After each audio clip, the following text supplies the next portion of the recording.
শুনলেন যখন থেকে প্রার্থী করা হয়েছে, গোটা বাংলা গোটা দেশে বিভিন্ন মিডিয়া সাধারণ লোকজন যারাই সোশ্যাল মিডিয়া দেখছে, যারা তার কথা শুনছে, প্রচার দেখছে, উৎসাহ নিয়ে গ্রামে গ্রামাঞ্চলে সবাইকে নিয়ে ঘুরছেন, মানুষ নেমে এসছে, সবাই বলছে একে আপনারা রেখেছিলেন কোথায়? আজকাল সংসদে যারা যায় আগেই ঘুষের টাকা এমন করে থাকে,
শিবু সোরেন বলেন, অরবিন্দ কেজরিওয়াল বলেন, তামিলনাড়ু স্টালিন বলেন, পিনারাই বিজয়ন বলেন, শরদ পাওয়ার বলেন, অখিলেশ যাদব বলেন, রাহুল গান্ধী বলেন, আমরা সব এক কাটকা হলাম।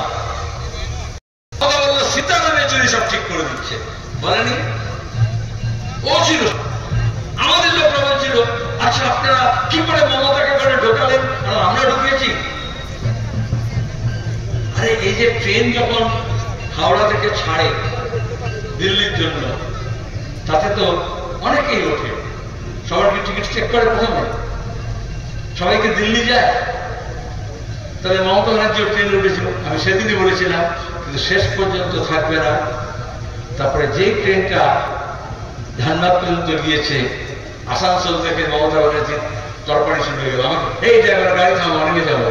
তারপরে ট্রেন টেনে নেমে পড়েছে, মানে আমি ইন্ডিয়া পাকে নেই। কেন বললো? কারণ তখন বিজেপি বলছিল 400 পার বলছিল না। মমতা দেখবো আমি তো ইন্ডিয়া পাকে থাকলে মুশকিল আছে, কংগ্রেস থাকলে মুশকিল আছে, সঙ্গে বিরোধীদের সঙ্গে থাকলে মুশকিল আছে।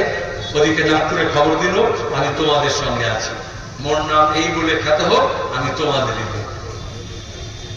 এবার গোটা দেশে বিজেপি হওয়া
জনসাধারণের কমিটির নামে আসলে আরএসএস, তৃণমূল আর মাওবাদী ওদের জয়েন্ট মিলিশিয়া ছিল, যাতে লাল ঝান্ডাকে শেষ করা যায়।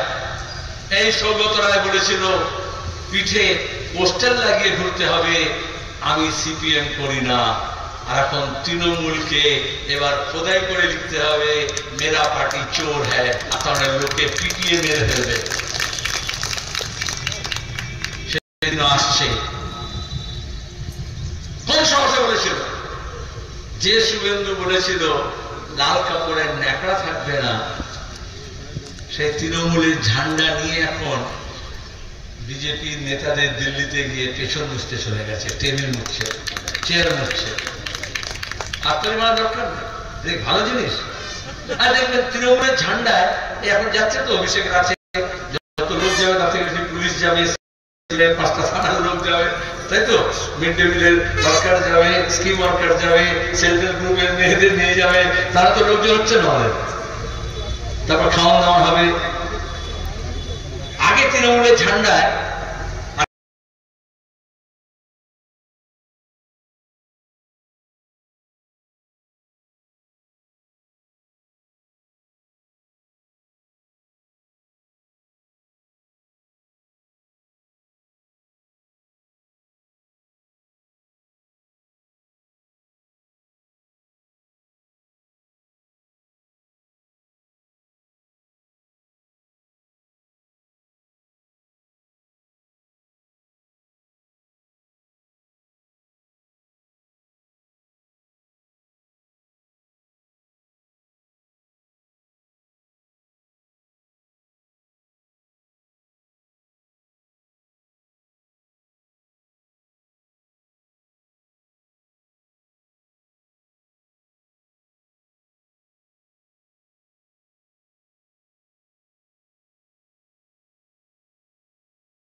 ওরা কখনো দেশ করতে পারে না, মানুষের ঐক্য করতে পারে না, স্কুল কলেজ হাসপাতাল করতে পারে না, স্কুল মাদ্রাসা সব বন্ধ করে দিচ্ছে।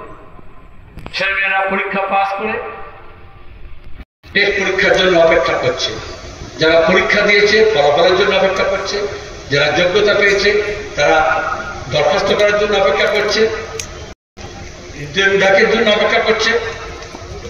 বিহার যদি লাখ লাখ ছেলে মেয়েদেরকে 2023 আর 24 শিক্ষকতায় চাকরি নিয়োগ করতে পারে, তাহলে নির্লজ্জ চোর অপদার্থ তৃণমূল কেন পারে না এখানে দাঁড়িয়ে নিয়োগ করতে? মিথ্যে কথা বলেছে, হাইকোর্টের জন্য পারছি না, সুপ্রিম কোর্টের জন্য পারছি না। হাইকোর্ট সুপ্রিম কোর্ট বলেছে নিয়োগ করো, কিন্তু বিনা টাকায় তৃণমূল একটা কাজ করে না। চাকরি নিলাম করেছে, লুট করেছে, শুধু শিক্ষক নয়, পুলিশের চাকরি, সিভিকের চাকরি, দমকলের চাকরি, খাদ্য দপ্তরে, সেচ দপ্তরে, বন দপ্তরে, কোন একটা জায়গায় বিনা ঘুষে নিয়োগ হয়নি। সব ফাইল আমাদের কাছে আছে। এখন শিক্ষক নিয়োগের দুর্নীতির সব পর্দা ফাঁস হচ্ছে, তারপরে বাকি সব হবে। এজন্য মমতা ব্যানার্জি বিজেপির কাছে গিয়ে মোদির পায়ের পড়ে কয়লা পাচার কাণ্ডে অভিষেক ব্যানার্জিকে সিবিআই এর চার্জশিট থেকে নাম বার করে রেখেছেন। এজন্য কাকুর গলার স্বর 6 মাস লাগলো স্যাম্পল নিতে, কারণ কাকুর গলার স্বরে মিলে যাবে অভিষেক ব্যানার্জির কোথায় টাকা কোথায় গিয়েছে। তারপরে জানেন তার গলার স্বর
মল্লিক অনুব্রত মন্ডল বীরভূমে, যেখানে তৃণমূলকে পুড়িয়ে মেরেছিল, নকল ডিসিআর চালান কাটত, পাথর খাদান, কয়লা খাদান, গরু পাচারের টাকা, ওইসব কোল্ড স্টোরেজ থেকে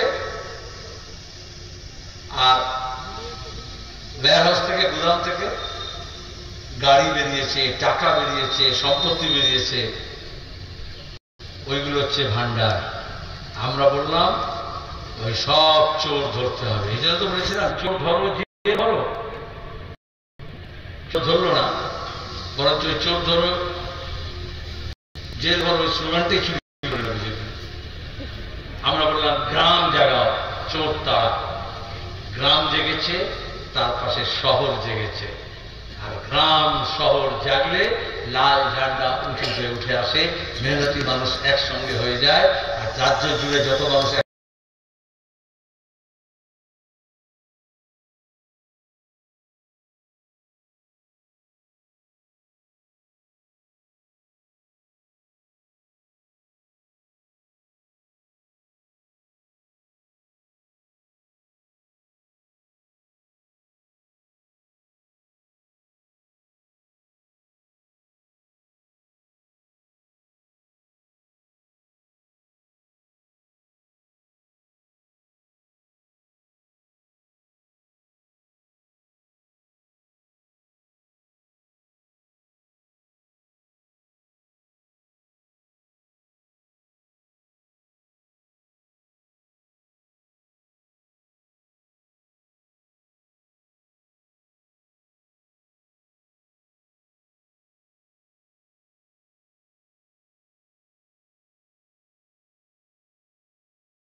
আমাকে শুধু বক্তৃতা করার জন্য, তাহলে 100 দিনের কাজের টাকা, ঘরের টাকা, স্বাস্থ্যের টাকা, শিক্ষার টাকা, এই যে লুট হলো, তাহলে বিজেপি সরকার কোনো ব্যবস্থা নিয়েছে?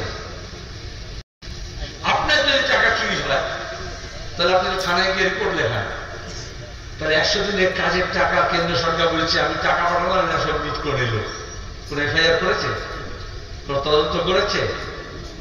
100 দিনের কাজের আইন আমরা নিয়ে এসেছিলাম জাতীয় কংগ্রেসের ডক্টর মনমোহন সিং এর সরকার, ইউপিএ 1, আমি নিজে এমপি ছিলাম, আমরা বামপন্থীরা বাইরে থেকে সমর্থন করছিলাম। তখন 100 দিনের কাজের আইন এসেছিল, যেমন জঙ্গলের জমি অধিকারের আইন এসেছিল।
এখন এখান থেকে বার্তা দিচ্ছে, কেউ কেউ বিশ্বাস করে যে বিজেপি পার্লামেন্টের মধ্যে, পার্লামেন্টের বাইরে মূল্যবৃদ্ধি হোক, রাফালের দুর্নীতি হোক, তারক ঘোষের সাথে কি হচ্ছে, রাস্তার দুর্নীতি হোক,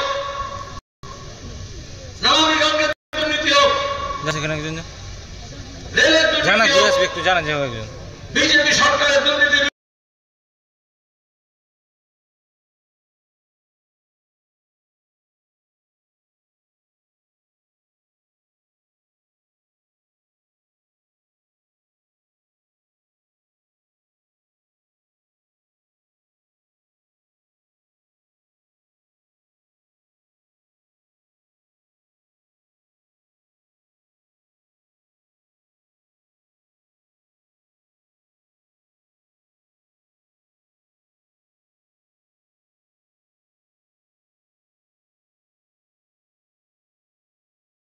আমাদের ওইরকম এয়ার কন্ডিশন প্যাভিলিয়নও নেই, আর এরকম এসি লাগানো ঘর নয়, আর হেলিকপ্টারও নয়। লাল ঝান্ডার পার্টি বামপন্থীরা খেটে খাওয়া মানুষের লড়াই করে, খেটে খাওয়া মানুষের পয়সা নিয়ে লড়াই করে। চুরি, জোচ্চুরি, ইলেকট্রাল বন্ডের টাকা, 100 দিনের কাজের টাকা, ঘরের টাকা, বিধবা ভাতার টাকা, প্রতিবন্ধীদের ভাতার টাকা, SC ST স্টুডেন্টদের স্টাইপেন্ডের টাকা, হস্টেল ভাতা, সংখ্যালঘুদের স্টাইপেন্ড, স্কলারশিপ, বেকার ছেলে মেয়েদের সেলফ এমপ্লয়মেন্ট স্কিমের টাকা, চুরি করার টাকা অনেকেই লোটাচ্ছে দেখবেন বিজেপি আর তৃণমূলের মধ্যে। আমরা ওই লুট বন্ধ করার জন্য এসেছি। আগে নিয়ে এসছি আমাদের প্রার্থীকে, সোনামণি টুডু। দেখবেন বিজেপি তৃণমূল নায়ক নায়িকা, গায়ক গায়িকা, তাই তো, হ্যাঁ, শালক শালিকা এসব ক্যান্ডিডেট করে খুঁজে খুঁজে। তারপরে আজকে দাঁড়িয়ে রাজনীতি মানে দিলীপ ঘোষ বললো, আপনার চেনেন, এখানকার লোক ছিল অরিজিনালি, বলে গরুর দুধ থেকে সোনা বার করি, বলেছেন না? আমরা ওরকম ধাপ্পা দিই না, আমরা সুবর্ণরেখার তীরে খেটে খাওয়া মানুষের বাঁধ থেকে, বন্দর থেকে, ঘাট থেকে, মাঠ থেকে, রাস্তা থেকে, গ্রাম থেকে, মিছিল থেকে সোনামণিকে খুঁজে বার করি আর তারপরে সংসদে পাঠানোর চেষ্টা করি। জ্যোতিপ্রিয় মল্লিক রেশনমন্ত্রী ছিল, জেনে আছেন, এখান থেকে দুবাই পর্যন্ত টাকা বাড়িয়েছে। গোটা শিক্ষা দপ্তর জেলের মধ্যে, মাদ্রাসা service commission, school service commission, টেক পরীক্ষা, আপার টেক পরীক্ষা, SLST পরীক্ষা, কলেজ সার্ভিস কমিশন, প্রাইমারি থেকে বিশ্ববিদ্যালয় পর্যন্ত একটাও নিয়োগ ঠিক মতো হয়নি। এই যা চুরি করেছে পিসি ভাইপো সমেত মমতা ব্যানার্জির গোটা বংশ আর তৃণমূলের গোটা ক্যাবিনেট সব জেলে যাবে। যারা পরীক্ষা দিল তাদের খাতা লোপাট করে দিল, যারা পাস করলো তালিকায় নাম উঠলো তাদের বদলে অন্যদেরকে চাকরি বিক্রি করে দিল, নিলাম করে দিল। তারা যখন বললো অন্যায় হয়েছে, ধর্ণা দিয়েছে, পুলিশকে পাঠিয়ে ওদেরকে লাঠি চার্জ করেছে, লালবাজারে ধরে নিয়ে গেছে, বিধাননগর থানায় নিয়ে গেছে। 1000 দিন ধরে তারা ধর্ণা বসে আছে, রোদ নেই, ঝড় নেই, উৎসব নেই, পুজো নেই, আচ্ছা নেই, তার মধ্যে আমরা তাদের পাশে গিয়েছি। আচ্ছা, বিজেপি জানতো না? বিজেপির কেন্দ্রীয় মন্ত্রী, প্রধানমন্ত্রী, এমপিদেরকে সবাই কড়া কাগজ দিয়েছিল, চিঠি দিয়েছিল, কেউ পার্লামেন্টে একটা কথা তুলেছে, তৃণমূলের মধ্যে একটা কথা তুলেছে। তারপরে আমাদের উকিলরা কোর্টে গিয়েছে, তারপরে সব তথ্য দিয়েছে, তখন চোরদের সব প্রমাণ বেরিয়েছে। চিট ফান্ড থেকে, নাওড়া থেকে এই সব কেলেঙ্কারির তদন্ত করার বদলে মমতা ব্যানার্জি রাজ্যের পুলিশকে দিয়ে সব সাক্ষী সাবুত লোপাট করেছে। তারপরে আমরা বললাম ইডি, CBI, তাও CGO কমপ্লেক্সে আমাদের বারবার যেতে হলো।